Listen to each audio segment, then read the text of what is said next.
કળિયુગ પછીનો યુગ. કળિયુગ પછીનો યુગ કેવો હશે?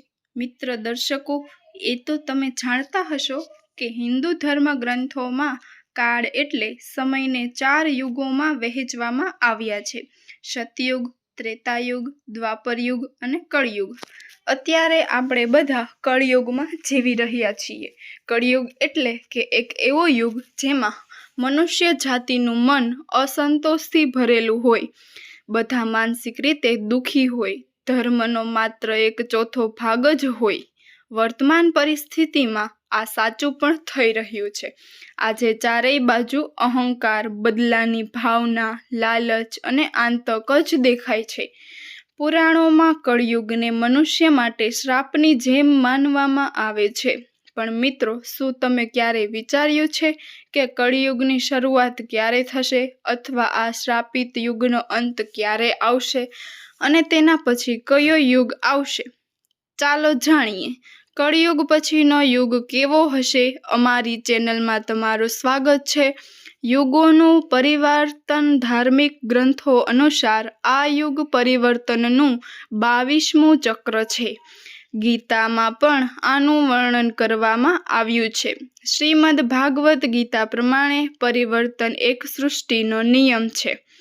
જેમ આત્મા એક શરીર છોડીને બીજું શરીર ધારણ કરે છે, દિવસ પછી રાત આવે છે, જેમ ઋતુઓ પણ પોતપોતાના સમય સાથે બદલાય છે, એવી જ રીતે આ બ્રહ્માંડમાં એક નિશ્ચિત સમય પછી યુગનું પરિવર્તન એ પણ એક અપરિવર્તનશીલ સત્ય છે.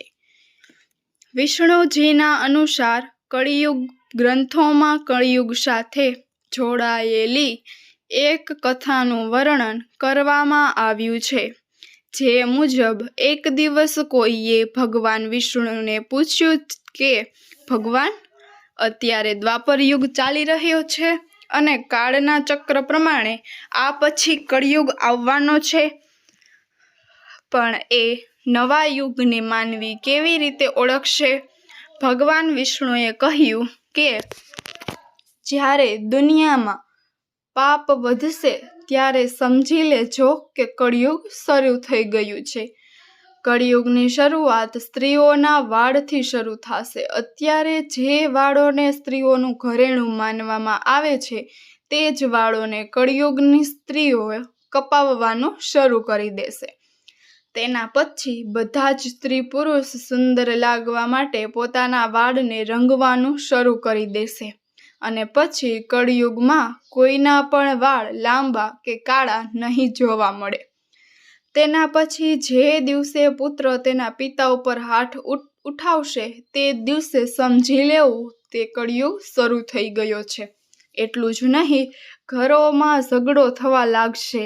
કોઈ પણ સાથે રહેવાનું નહીં ઈચ્છે. લોકો તેમના જ ઘરમાં તેમના જ રિશ્તેદારોને મારવા લાગશે. તો પણ સમજી લેવું કે કળિયુગ આવી ગયો છે.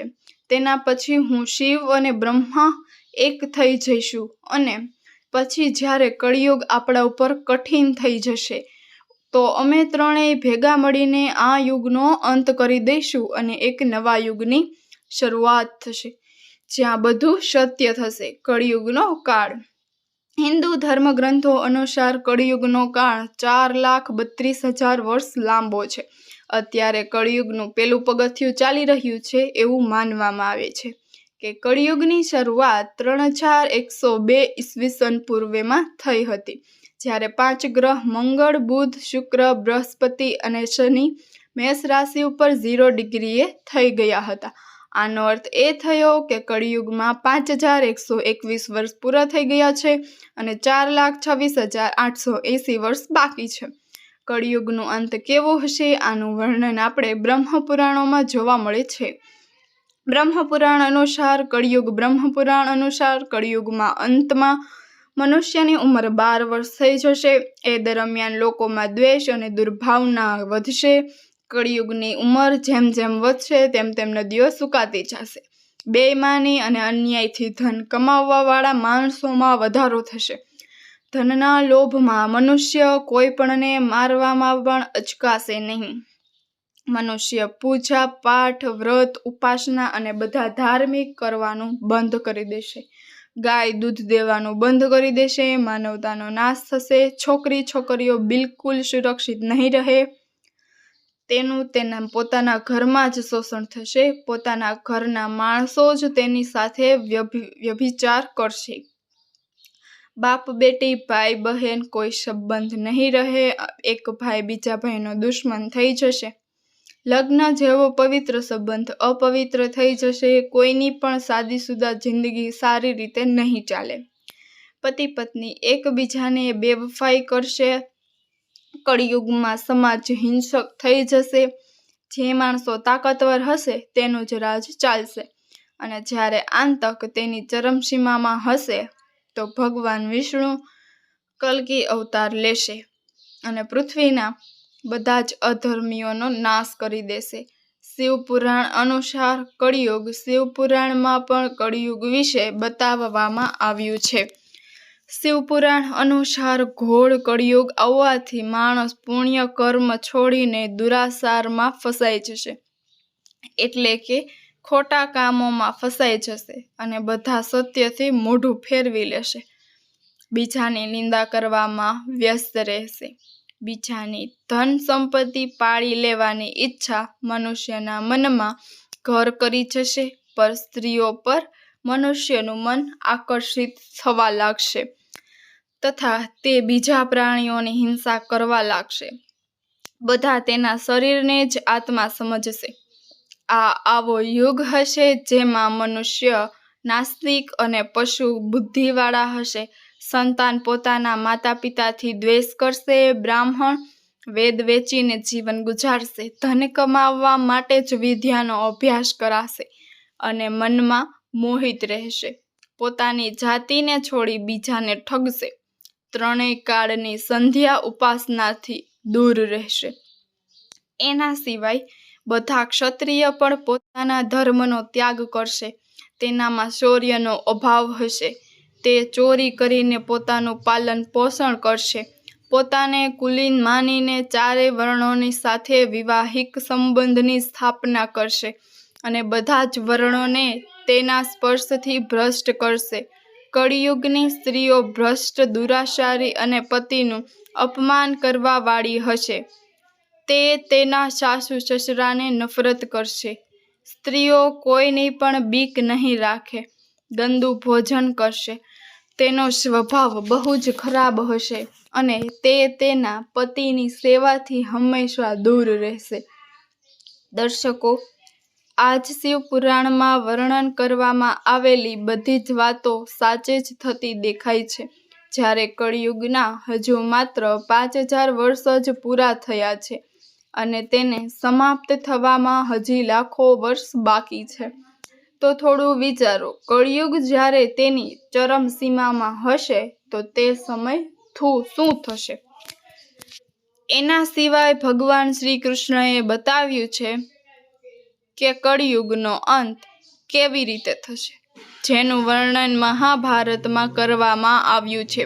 શ્રી કૃષ્ણના અનુસાર કળિયુગના અંત સમયે મોટા ભયંકર યુદ્ધ થશે, ભારે વરસાદ, પ્રલય, પ્રચંડ તુફાન અને સૂર્ય સાવ પૃથ્વીની નજીક આવી જશે, માણસો ખેતી નહીં કપડાં ચોરી લેશે, પાણી પીવાનો સામાન અને ડબ્બા પણ ચોરી લેશે, ચોરો તેના જેવા ચોરની સંપત્તિ ચોરવા લાગશે, હત્યારાઓની પણ હત્યા થશે, ચોરોથી ચોરોનો વિનાશ થવાથી માણસોનું કલ્યાણ થશે. આ યુગના અંતમાં મનુષ્યની ઉંમર વધુમાં વધુ 12 વર્ષની જ રહેશે, માણસો દુબળ, લોભ, ગઢપણથી પીડિત હશે, તે સમયે ભયંકર રોગોને કારણે ઇન્દ્રિયો નષ્ટ થઈ જશે. યુધિષ્ઠિરે બતાવ્યું કેવો હશે કળિયુગ.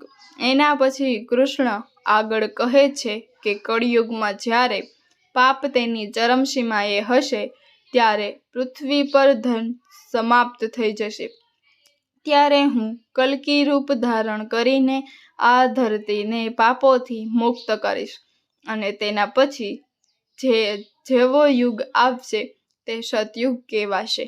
એટલે કે સૃષ્ટિયુક્ત પરિવર્તનનું 22મું ચક્ર પૂરું કરીને 23મા ચક્રમાં પ્રવેશ કરશે. ફરીથી નવા યુગની શરૂઆત થશે, જેને સતયુગના નામથી ઓળખવામાં આવશે.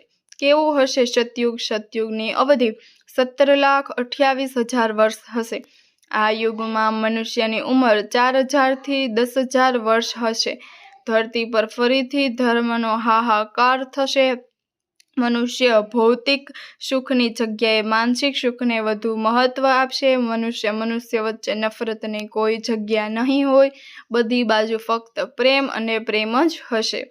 માનવતાની ફરીવાર સ્થાપના થશે. મનુષ્યોને પરમ જ્ઞાનની પ્રાપ્તિ થશે. માણસો પૂજન, કર્મ, ભક્તિમાં વિશ્વાસ કરશે. સતયુગ મનુષ્ય પોતાના તપોબળથી સ્વયં ભગવાન સાથે વાત કરી શકશે.